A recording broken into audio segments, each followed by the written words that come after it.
स्वागत छ फेरि तपाईहरुलाई मेरो मिनी ब्लगमा।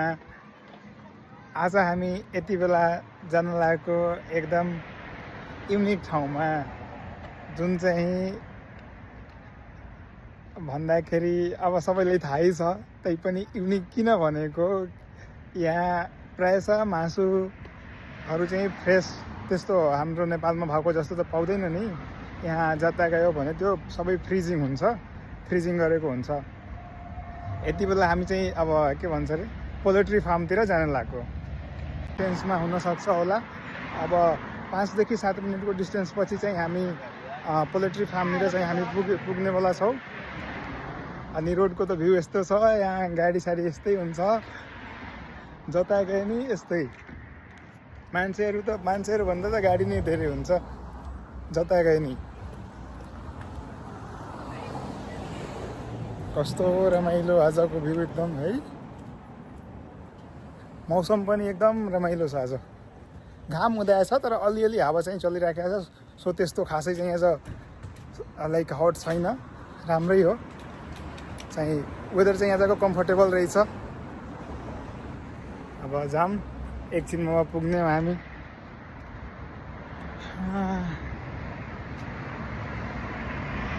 बाटोमा यस्तै कारहरू थुपारेको हुन्छ। यहाँ एउटा मान्छेले लाइक पर्सनली सबैको कार हुन्छ। एउटा फ्यामिली मेम्बरमा 4-5 जना छ भने सबैको पर्सनली आफ्नै छुट्टै कार हुन्छ सबको। वाओ क्या दामी यहाँ भ्यू छ। यो त काठमाडौँको जस्तो भ्यू, काठमाडौँकै याद आयो आज एकदम। यो के भन्छ अरे कि यो कुन रुखको नामै मैले थाहा छैन, तैपनि हेरौँ न, एकदम काठमाडौँकै जस्तो भ्यू छ। काठमाडौँको जस्तो यो छ रुखहरूको भ्यू। स्प्रिङ सिजन जस्तो एकदम फिल छ क्या अहिलेको यति बेला, एकदम रमाइलो। अब यहाँ नजिकै छ जस्तो, पुग्ने जस्तो भयो कि। हाम्रो ठ्याक्कै अगाडि एनिमल हस्पिटल रहेछ उता।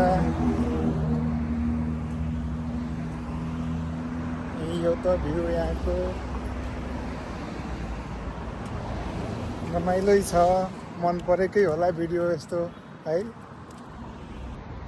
हामी नजिकमा आइपुग्यौँ। अब यहाँको यसले पोल्ट्रीनिर यहाँ खै माथि यस्तो हेर्नु त कस्तो दामी बनाएछ। अनि चाहिँ यो पोल्ट्री छ।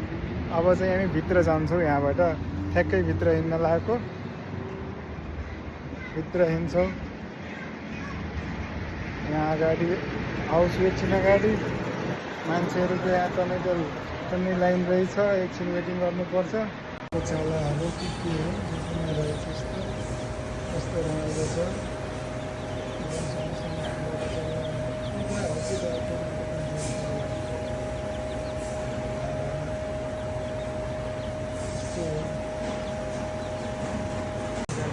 यो चाहिँ बिहान यो फ्रेस चाहिँ होइन, यो चाहिँ पहिलाकै हो यस्तो, 1-2 दिन पहिलाको यस्तो हुन्छ।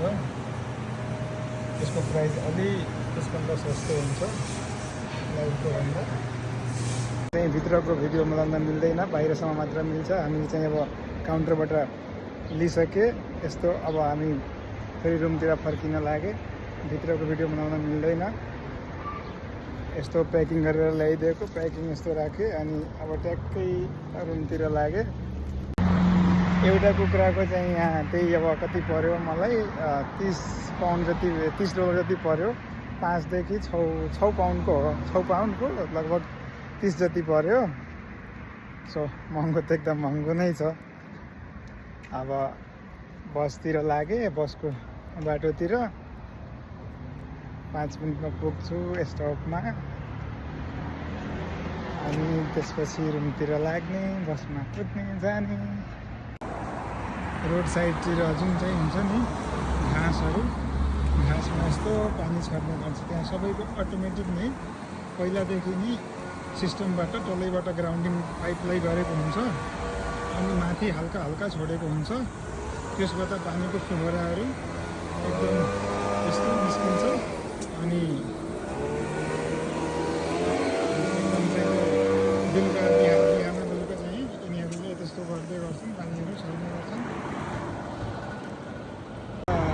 स्टेडियम जस्तो लाग्यो सानोतिनो त्यो भलिबलहरू खेल्ने यस्तो त्यहाँ मान्छेहरू बलहरू खेलिरहेछ भलिबल फुटबल त होइन भलिबल मात्रै हो जस्तो लाग्यो एकछिनमा पुग्छु बस स्टपमा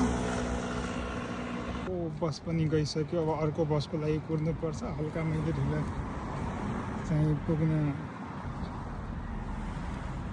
अर्को बस पनि आयो अब अर्को बस पनि आयो एकछिन कुदेर हामी अब जान्छु बसनिर नेपालमा भएको भए त खल्लेहरू भन्थ्यो अहिलेसम्म खै जाने हो भनेर यहाँ त त्यस्तो छैन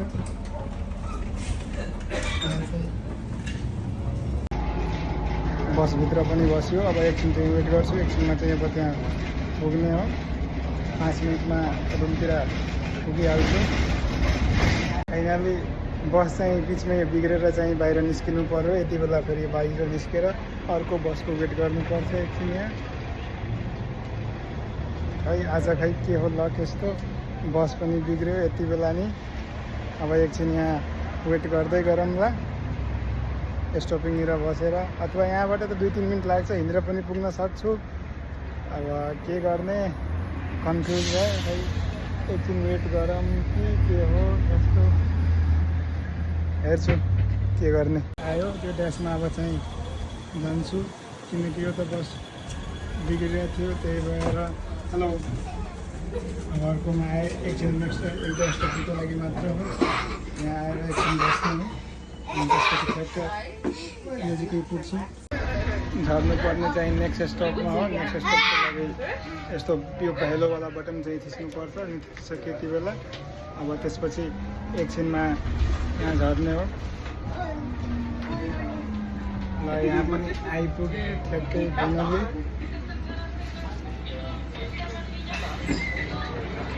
थ्याङ्क यू अब यहाँ बसबाट पनि बाहिर झरिसकेँ आफ्नो रुमतिर लाग्छु सो आजको भिडियो कस्तो लाग्यो गाइजहरू बिचमा बस पनि बिग्रियो त्यो फेरि अर्को गाडी चेन्ज गर्नु पऱ्यो हल्का तनाव नै भयो जस्तो चाहिँ भिडियो मन परेमा लाइक सेयर कमेन्ट गरिदिनु होला त्यता साथै युट्युब च्यानल पनि सब्सक्राइब गरिदिनु होला यस्तै यहाँको जानकारीहरू हेर्नको लागि र फन प्लस इन्फर्मेटिभ भिडियोहरू पाउनको लागि साथमा रहेको बेल आइकन पनि थिचिदिनु होला कि यस्ता भिडियोहरू आगामी दिनहरूमा आउँदाखेरि तपाईँमा नोटिफिकेसन जाओस् तपाईँले हेर्न पाओस् यहाँको इन्फर्मेसनहरू के छ कस्तो छ सो आजको लागि यति नै thank you guys see you in the